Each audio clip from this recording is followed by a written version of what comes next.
കോൺഗ്രസ് വിട്ട KPCC general secretary MJ Job BJPയിലേക്ക്. ആലപ്പുഴയിൽ വാർത്താ സമ്മേളനത്തിൽ സൂചന നൽകി. BJPയിൽ ചേരുമെന്ന സൂചനയാണ് MJ ജോബ് നൽകിയിരിക്കുന്നത്. BJP അംഗത്വം തന്നാൽ BJPയിൽ ചേരും എന്നുള്ളതാണ് പ്രതികരണം. മനീഷ് മഹിപാൽ വിവരങ്ങളുമായി നമ്മളോടൊപ്പം ചേരുകയാണ്. മനീഷ്, MJ ജോബ് കോൺഗ്രസിൽ നിന്ന് ഇറങ്ങിയിരിക്കുന്നു, BJPയിലേക്ക്.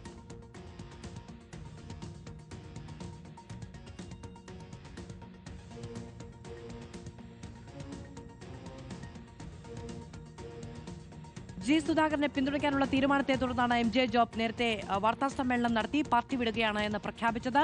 പ്രാദേശിക നേതൃത്വത്തെ യാതൊരു തരത്തിലും വിശ്വാസത്തിലെടുക്കാതെയുള്ള പ്രഖ്യാപനമാണ് നേതൃത്വത്തിന്റെ ഭാഗത്തു നിന്നുണ്ടായത് എന്നുള്ളതായിരുന്നു ജോബിന്റെ വിമർശനം. മനീഷ് മഹിപാൽ വിവരങ്ങളുമായുണ്ട്. മനീഷ്, എപ്പോഴാണ് തീരുമാനമുണ്ടായത്? മാധു, 52 വർഷത്തെ കാലത്തെ ബന്ധമാണ് MJ ജോബ് നിലവിൽ ഉപേക്ഷിക്കുന്നത്. അല്പനിമിഷങ്ങൾക്ക് മുൻപാണ് സുധാകരനെ നിലവിൽ UDF പിന്തുണ നൽകുന്നതിൽ പ്രതിഷേധിച്ചുകൊണ്ട് പാർട്ടി വിടുന്നുവെന്ന് KPCC general secretary MJ Job നിലവിൽ വാർത്താ സമ്മേളനത്തിലൂടെ പരസ്യമായി പ്രഖ്യാപിക്കുന്നത്.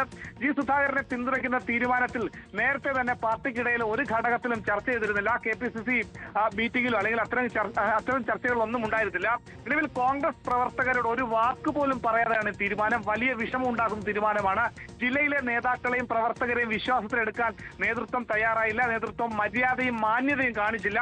ആർക്കും ആലപ്പുഴയിൽ വരാം, പക്ഷെ ഇവിടെ നിന്ന് ഒരാളെ പുറത്തേക്ക് കൊണ്ടുപോയി നേതാവാക്കാൻ കോൺഗ്രസ് പാർട്ടിക്ക് പറ്റിയിട്ടില്ല എന്നുള്ള വലിയ വിമർശനമുണ്ട്. അതായത് ജില്ലയ്ക്ക് പുറത്തു നിന്നുള്ള നേതാക്കൾ, KC വേണുഗോപാൽ, വക്കം പുരുഷോത്തമൻ അടക്കമുള്ള നേതാക്കൾ ജില്ലയ്ക്ക് പുറത്തു നിന്ന് ആലപ്പുഴ ജില്ലയിലെത്തി മത്സരിച്ച് നിയമസഭയിലേക്കും ലോക്സഭയിലേക്കും ഒക്കെ തന്നെ എത്തിയിട്ടുള്ളവരാണ്. പക്ഷേ ജില്ലയിൽ നിന്നുള്ള ഒരു നേതാക്കളെയും വളർത്തിയെടുക്കുന്നില്ല. ആലപ്പുഴ ജില്ലയിൽ പ്രത്യേകിച്ചും ആലപ്പുഴ നിയമസഭാ മണ്ഡലത്തിൽ PP ചിത്തരഞ്ജൻ, CPM-ന്റെ സ്ഥാനാർത്ഥി, LDF-ന്റെ സ്ഥാനാർത്ഥി PP ചിത്തരഞ്ജൻ ജയിക്കുന്നത് പോലും അന്തർധാരയുടെ അടിസ്ഥാനത്തിലാണ് എന്നുള്ള ഗുരുതരമായുള്ള ആരോപണം ഉണ്ടപ്പോൾ തന്നെ BJPയിൽ സുധാകരന് പിന്തുണ നൽകാനുള്ള UDF തീരുമാനത്തിൽ പ്രതിഷേധിച്ച് MJ ജോബ് രാജിവെച്ചിരുന്നു. BJPയിലേക്കെന്ന് സൂചന. മനീഷ് മഹിപാലാണ് വിവരങ്ങൾ നൽകിയത്.